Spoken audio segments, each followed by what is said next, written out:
En el Silmarillion se nos explica que los hombres de la Tierra Media eran los segundos hijos de Ilúvatar. Fueron creados después de los elfos, y mientras que los elfos vivirían eternamente mientras el mundo durara, los hombres no. Los hombres serían mortales, morirían al cabo de un tiempo. Y esta mortalidad es llamada el don de Ilúvatar, poniéndose énfasis en que la mortalidad es algo bueno, porque los elfos eran inmortales, pero estaban atados al mundo, y al final se acabarían cansando de la vida, mientras que los hombres vivirían más intensamente, y al morir irían más allá de los círculos del mundo, a un lugar que nos es desconocido. Sin embargo, esta no fue la verdadera conclusión que le dio Tolkien al origen de los hombres. Tanto en el Silmarillion publicado como en las cartas 153 y 156 se explica que la mortalidad es el don de Ilúvatar, no un castigo, sino una parte inherente de la naturaleza humana.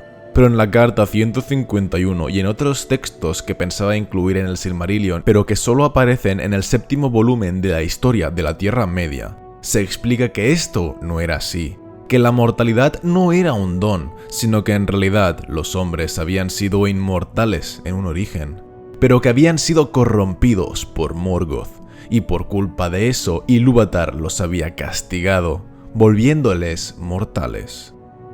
Incluso en el Silmarillion publicado se dan ecos de esta leyenda cuando los hombres de Beleriand explican que están huyendo de un mal que trató de esclavizarles mucho tiempo atrás.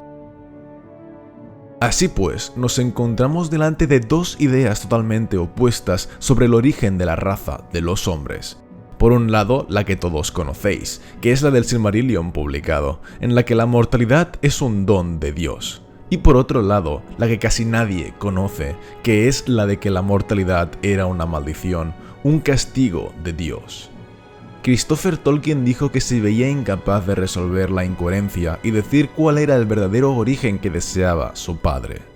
Yo, por mi parte, pienso que lo más probable es que el origen de los hombres que Tolkien en verdad quería fuera el segundo, porque fue el último que escribió antes de morir y no fue una idea suelta, sino que fue un ensayo terminado que tuvo repercusión sobre muchos otros temas no relacionados, y además escribió textualmente que eso debía incluirse en el Silmarillion. Por tanto, en mi opinión, este es el verdadero origen de los hombres en la Tierra Media. Un origen que es muy parecido al que se nos cuenta en la Biblia, en la caída de Adán y Eva, aunque quizá sea inevitable, teniendo en cuenta que Tolkien era cristiano. La leyenda que escribió Tolkien sobre este origen, sobre la primera caída de los hombres, es la que os contaré a continuación. Se dice que todo empezó cuando los primeros hombres despertaron, supuestamente en las lejanas tierras de Hildorien. Una voz les había hablado entonces a todos ellos en el corazón, una voz que, aunque los hombres aún no lo supieran, se trataba de Eru Ilúvatar, y les dijo que ellos eran sus hijos, que los había enviado para que heredaran la tierra, y que siempre que le quisieran llamar, él acudiría a ellos y les ayudaría.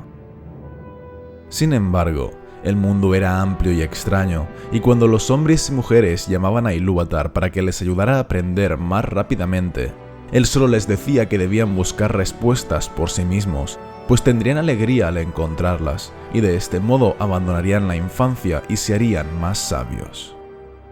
Pero los humanos tenían prisa y deseaban ordenarlo todo según su voluntad, de manera que cada vez llamaban menos a Ilúvatar, hasta que un día llegó entre ellos alguien magnífico, en la misma forma visible que ellos, pero más grande y más hermoso, y les dijo que podría enseñarles a construir moradas más cómodas, a hacer luz, a tener alimentos más abundantes y deliciosos, y en definitiva, les enseñaría a ser más desarrollados, si ellos así lo querían.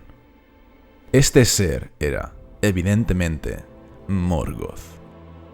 Los hombres le aceptaron y le reverenciaron, pero él les esclavizó, porque les hacía depender de sus regalos, sin los cuales los hombres tenían miedo de volver a su vida anterior, que ahora les parecía pobre y dura.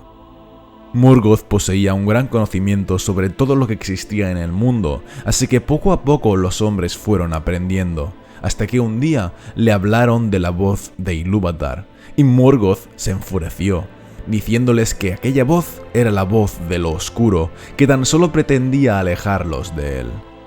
Como castigo, Morgoth se fue, de manera que los hombres vieron lo pobre que eran sus vidas sin sus regalos, y cuando al fin volvió, todos se postraron ante él, y Morgoth les hizo escoger entre él e Ilúvatar, pero les advirtió que si no le escogían a él, se iría, y jamás volvería a regalarles nada ni prestarles conocimiento alguno.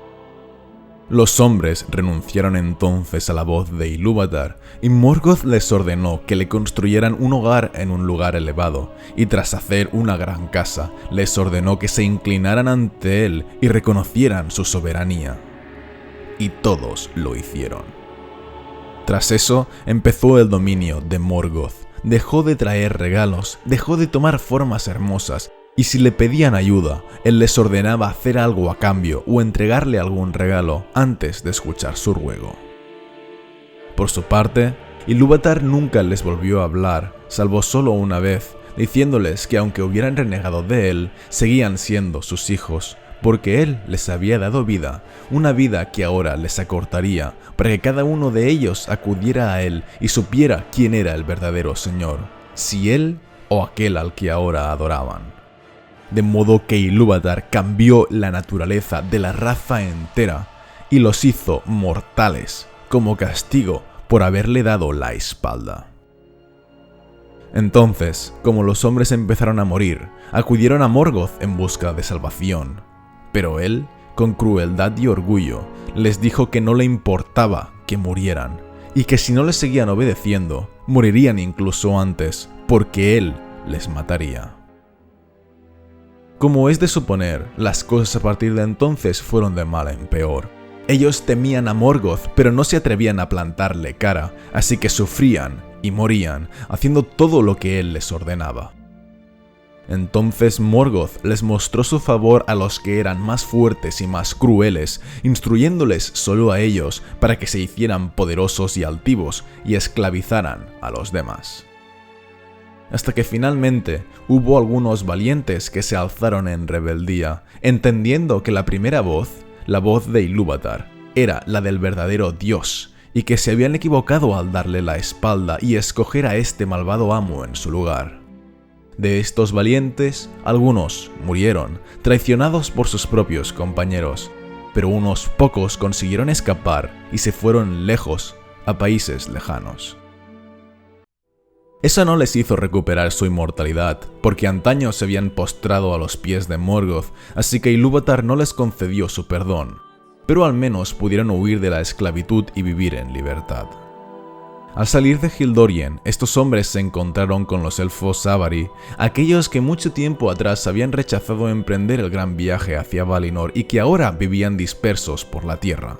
Y fueron estos elfos quienes les dijeron que la tierra de los dioses se encontraba al extremo oeste del mundo. Así pues, los hombres que habían renunciado a Morgoth viajaron siempre hacia el oeste, esperando poder huir de él y a la vez esperando poder encontrarse con los Valar. Pero por el camino tuvieron que enfrentarse constantemente contra las viles criaturas de Morgoth, tanto orcos como hombres malignos, aquellos que le eran fieles, los que habían permanecido en el este y le consideraban su dios, a los que Morgoth envió contra ellos. De estos hombres malignos descenderían mucho tiempo después los hombres del este y los Haradrim, y de todas las tribus de hombres que renunciaron a Morgoth, solo sobrevivieron los que viajaban más por el norte, siendo los que iban por el sur totalmente aniquilados. De los hombres del norte, algunos se instalaron en las regiones de Eriador y Rhovanion, mientras que otros, los más audaces, llegaron al fin a Beleriand. Y así fue como empezó su historia, tal y como se nos cuenta en el Silmarillion, cuando los primeros hombres fueron encontrados en Beleriand por el rey Finrod Felagund.